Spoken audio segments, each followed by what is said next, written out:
Hi hello friends, എല്ലാ കൂട്ടുകാർക്കും നമ്മുടെ പുതിയൊരു റിവ്യൂയിലേക്ക് സ്വാഗതം. അങ്ങനെ പ്രകാശിനാണെന്നുണ്ടെങ്കിൽ ഭക്ഷണമൊക്കെ വാങ്ങിച്ചു തന്നിട്ട് മോനെ അന്വേഷിച്ച് വീട്ടിലേക്ക് പോവാട്ടോ. വലിയ ഹെവി ഫുഡൊക്കെയാണ് മേടിച്ചുകൊണ്ട് വന്നിരിക്കുന്നത്. അങ്ങനെ വാതിലെ മുട്ടുമ്പോഴേക്കും വാതിൽ ആരും ഇങ്ങനെ തള്ളി തുറന്നിരിക്കുന്ന പോലെ തോന്നുവാണ്. ഇവിടെ എന്ത് സംഭവിച്ചു? വിക്രം വിക്രം എന്ന് പറഞ്ഞിട്ട് അവിടെയൊക്കെ വിളിക്കുന്നുണ്ടെങ്കിലും അവിടെ നിന്ന് വിക്രത്തെ കാണുന്നില്ല. ഷോ ഇവരെവിടെ പോയി? ഇവിടെ നിന്ന് എന്നോട് പുറത്തു പോയെന്ന് പറഞ്ഞ ആളാ, പിന്നെ ഇവരെവിടെ പോയി എന്നൊക്കെ നോക്കുമ്പോഴേക്കും പ്രകാശിന് ചെറിയ സംശയമൊക്കെ തോന്നുവാട്ടോ.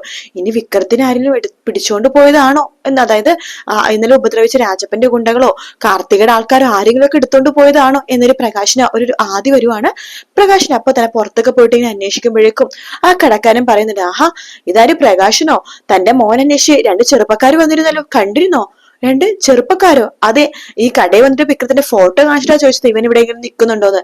ഞങ്ങൾ പറഞ്ഞു ഇത് പ്രകാശിന്റെ മോനാണെന്നും അവിടെയാണ് നിൽക്കണെന്നും. കൊള്ളാം, നന്നായി. അല്ല, ആ ചെറുപ്പക്കാരെ എങ്ങനെയായിരിക്കും? അവര് ഭയങ്കര ചെറുപ്പക്കാരാണെന്നേ, അത്ര വലിയ പ്രായവും ഇങ്ങനെ 10-30 വയസ്സൊക്കെ തോന്നത്തുള്ളൂ എന്ന് പറയാണ്. രണ്ടുപേരുണ്ടായിരുന്നു, രണ്ടും നല്ല ജിമിട്ട് പോലത്തെ പയ്യന്മാരായിരുന്നു പറയാണ്.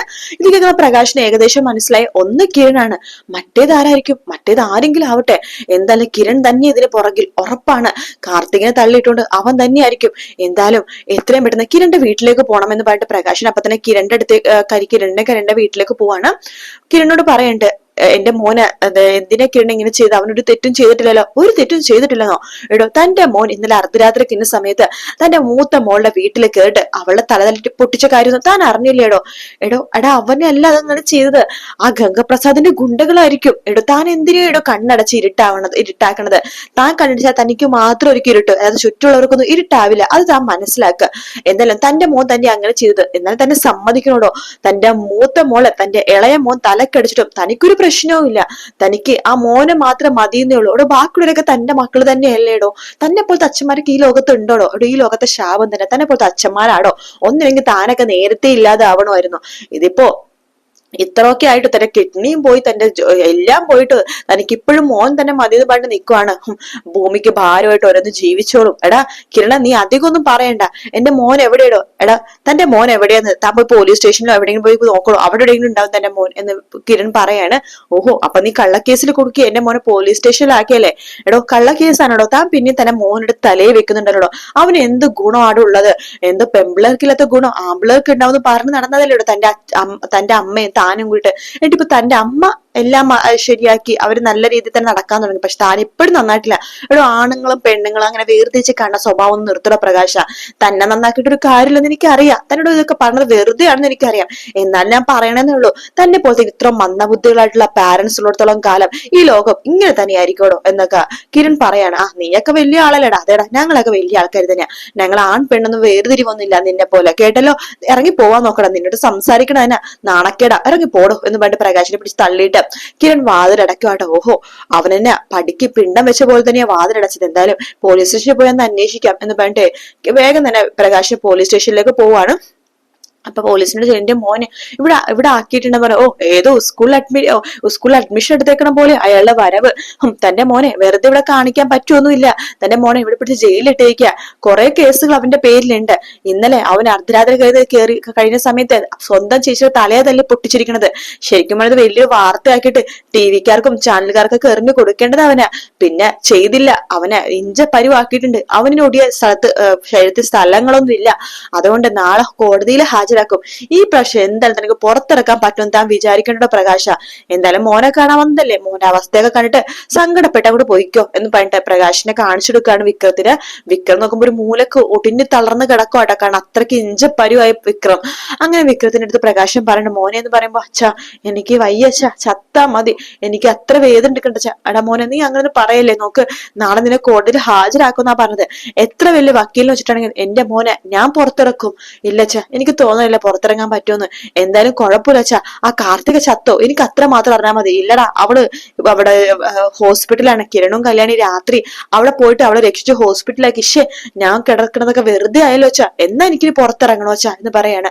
നീ വിഷമിക്കേണ്ട വിക്രം, നാളെ ഞാൻ എങ്ങനെയെങ്കിലും നിന്നെ പുറത്തിറക്കും. നീ നോക്കിക്കോ, ആ സാക്ഷി പറയാൻ ആ കാർത്തികയും കിരണൊക്കെ ഉണ്ടെങ്കിലല്ലേ നീ അകത്ത് കിടക്കുള്ളൂ. ഞാൻ എങ്ങനെയെങ്കിലൊക്കെ ആ കാർത്തികനെ ഇല്ലാതാക്കണോ. എല്ലാത്തിനും കാണും അവളും അവളുടെ അമ്മ. ഞാൻ എന്തായാലും അവരില്ലാതാക്കിയിട്ട് നിന്റെ അടുത്തേക്ക് വരൂടാ മോനെ എന്നൊക്കെ പറഞ്ഞിട്ട് പ്രകാശൻ അവിടെ നിന്ന് പോകുവാട്ടോ. അങ്ങനെ പ്രകാശൻ സ്നേഹം നടിച്ച് നേരെ പോണത് കാർത്തിക കിടക്കുന്ന ഹോസ്പിറ്റലിലേക്കാട്ടോ. അവിടെ പോകുന്ന പ്രകാശൻ കാർത്തികയുടെ അടുത്തേക്ക് പോകുന്നുണ്ട്. മോളെ എന്നൊക്കെ പറഞ്ഞ് പോകുവാണ്. കാർത്തിക വലിയ മൈൻഡൊന്നും ചെയ്യുന്നില്ല കേട്ടോ. പ്രകാശൻ പറയണ്ടേ, ഞാന് നിന്റെ അമ്മേനെ ഒരുപാട് സ്നേഹിച്ചിട്ടൊന്നുമില്ല, നിന്നെ കണ്ടിട്ട് പോലില്ല, നീ ജനിച്ചിട്ട് ഞാൻ അന്ന് കുപ്പയിലാക്കി ഇട്ടിട്ട് ഞാൻ പോയതാണ് മോളെ. അന്നത്തെ പ്രകാശനല്ല ഇപ്പത്തെ പ്രകാശനം. മോൾക്കറിയാവോ, നിനക്കും കല്യാണിക്കും കിരണിനും കാദംബരിക്കും രതീഷിനും പിള്ളേർക്കൊക്കെ വേണ്ടിയിട്ട് ഞാൻ അമ്പലങ്ങളൊക്കെ പോയിട്ട് വരുമായിരുന്നു മോളെ. മോളുടെ അവസ്ഥ അച്ഛന് സഹിക്കാൻ പറ്റുന്നില്ല. എന്തായാലും എന്റെ മക്കൾ തമ്മിൽ ഇങ്ങനെ തല്ലി ചതക്ക് കിടക്കുന്നത് കാണാൻ എനിക്ക് വയ്യ മോളെ. എനിക്കിനി അധികം നാളൊന്നുമില്ല. എന്റെ മോനാണ് വിക്രം, നിന്റെ അനിയൻ, അറിയാലോ നിനക്ക്. എന്തായാലും നിങ്ങൾ തമ്മിൽ പ്രശ്നങ്ങളും കാര്യങ്ങളും ഒന്നും വേണ്ട മോളെ. അവനെ 2 ദിവസം ജയിലിൽ കിടന്നപ്പോ തന്നെ അവന്റെ സ്വഭാവം ഒക്കെ മാറി. അതുകൊണ്ട് നീ അവനോട് ക്ഷമിച്ചേക്ക്. ഇനിയുള്ള കാലം നീയും കല്യാണിയും കാർത്തികയും വിക്രമൊക്കെ സുഖമായിട്ടും അതുപോലെ സന്തോഷത്തോടും ഒത്തൊരുമയോടും ജീവിക്കണത് കാണാനാ മോളെ ഈ അച്ഛൻ ആഗ്രഹം. അതുകൊണ്ട് നീ കേസിനും ഒന്നിനില്ലെന്ന് പോലീസുകാരത്തൊന്ന് പറ, നിങ്ങൾ തമ്മിൽ ഒരു പ്രശ്നവും വേണ്ട എന്നൊക്കെ പറയാണ്. കാർത്തിക പറയുന്നുണ്ട്, ഇല്ല ഒരിക്കലും ഇല്ല, അവൻ ജയിലിൽ കിടന്നോട്ടെ. ഗംഗാപ്രസാദിനെ പോലെ അവൻ പുറത്തുനിന്ന് എനിക്കും കിരണിനും കല്യാണിക്കും മാത്രല്ല ഒരുപാട് പേരുടെ ജീവന് ആപത്താണ്. അവൻ ഇതിങ്ങനെ തന്നെയാ, എന്തോരം പേരുടെ തലതല്ലി പൊടിച്ചിട്ടാ അവൻ ജീവിക്കണത്. ഇനി ആരുടെ തലതല്ലി പൊട്ടിക്കാൻ അവൻ പുറത്തിറങ്ങാതിരിക്കണേ നല്ലത്. അവൻ ജയിലിൽ കിടക്കട്ടെ. മോളെ ഞാൻ പറഞ്ഞ നീ ഒന്ന് കേക്ക്. ഈ കേസിനും കാര്യത്തിനും ഒന്നും പോണ്ട. നിന്റെ അനിയനല്ലേ അവൻ, കൊച്ചനിയനല്ലേ അവൻ. നിനക്ക് ആ രീതിയിൽ അവനെ കണ്ടൂടെ? എനിക്കൊരു അനിയനും ഇല്ല, അച്ഛനും ഇല്ല, എനിക്ക് അമ്മയും പെങ്ങളുമാരും മാത്രമേ ഉള്ളൂ എന്ന് കാർത്തിക പറയാണ്. ഓഹോ, അപ്പൊ നീ മാറില്ലല്ലേ, നീ എന്റെ മോനെ പുറത്തിറക്കാൻ സഹായിക്കില്ലല്ലേ? ഇല്ല. ഓഹോ, അപ്പൊ തന്റെ സ്വഭാവമൊക്കെ മാറിയില്ലേ, തന്റെ സംസാരമൊക്കെ മാറിയല്ലോ? അതേടി മാറിയടി, എനിക്കെന്നെ മോനെ പുറത്തിറക്കാൻ വേണ്ടി നിന്റെയൊക്കെ കാല് പിടിക്കാൻ വേണ്ടി ഞാൻ വന്നത്. എന്തായാലും നീ പുറത്തിറക്കില്ലെന്ന് എനിക്ക് മനസ്സിലായി. എന്തായാലും നീ ഒരു കാര്യം ചെയ്യടി, നീ സാക്ഷി പറയട്ടെ. നിന്റെ നാവ് ഉണ്ടെങ്കിലല്ലേ നിനക്ക് സാക്ഷി പറയാൻ പറ്റുള്ളൂ. നിന്റെ നാവ് അങ്ങോട്ട് പോട്ടേടി എന്ന് പറഞ്ഞിട്ട് കാർത്തികയുടെ കഴുത്തിനെ കുത്തിപ്പിടിക്കാട്ടെ പ്രകാശൻ. കാർത്തിക പിടിച്ച് നെരുങ്ങുന്നുണ്ടെങ്കിലും പ്രകാശൻ അവർ വിടുന്നില്ല. കാർത്തികനെ എങ്ങനെയും ഇല്ലാതാക്കണം. എടി നീ ആദ്യം ഇല്ലാതാവും, പിന്നെ നിന്റെ അമ്മനെ ഞാൻ ഇല്ലാതാക്കും എന്നൊക്കെ പറഞ്ഞിട്ടാണ് കേട്ടോ കാർത്തികയുടെ കഴുത്തിൽ കയറി പിടിക്കുന്നത്. ആ സമയത്ത് കറക്റ്റ് ആയിട്ട് നേഴ്സുമാരും ഡോക്ടർമാരും അവിടെ വരുന്നുണ്ട്. പ്രകാശനെ പിടിച്ച് പുറത്താക്കുന്നതിന് ശേഷം ഈ കാര്യങ്ങൾ കിരണിനോട് പറയുന്നുണ്ട് ഡോക്ടർ. കിരൺ പറയുന്നുണ്ട് കല്യാണി, നിന്റെ അച്ഛൻ എന്തായാലും നന്നാവില്ലെന്ന് ഉറപ്പാണ്. ഇതേ കിരണേട്ടൻ ഞാൻ പലവട്ടം പറഞ്ഞിട്ടുണ്ട്, എന്റെ അച്ഛൻ എന്റെ അനിയൻ ഒന്നൊന്നും പറയരുതെന്ന്. എനിക്ക് അവര് അങ്ങനെ കൂട്ടി പറയണത് തന്നെ ഇഷ്ടമല്ല. അതുകൊണ്ട് അയാളെയും കൂടി ജയിലിൽ കിടത്താൻ പറ്റുമെങ്കിൽ കിടത്ത് കിരണേട്ടെന്ന് പറയാണ്. എങ്ങനെ കിടത്താനാണ്, എന്തായാലും നോക്കട്ടെ. അവനെ പോലുള്ളവരൊന്നും ഇനി പുറത്തിറങ്ങി നടക്കണ്ട. ഇനി നമ്മുടെ മെയിൻ വില്ലൻ എന്ന് പറയുന്നത് ഈ പ്രകാശനും ഈ സരയു എന്ന് പറഞ്ഞവളൊക്കെ തന്നെയാ. ഈ സരയു ചെറിയ സത്യങ്ങളൊക്കെ മനസ്സിലാക്കിയിട്ടുണ്ട്.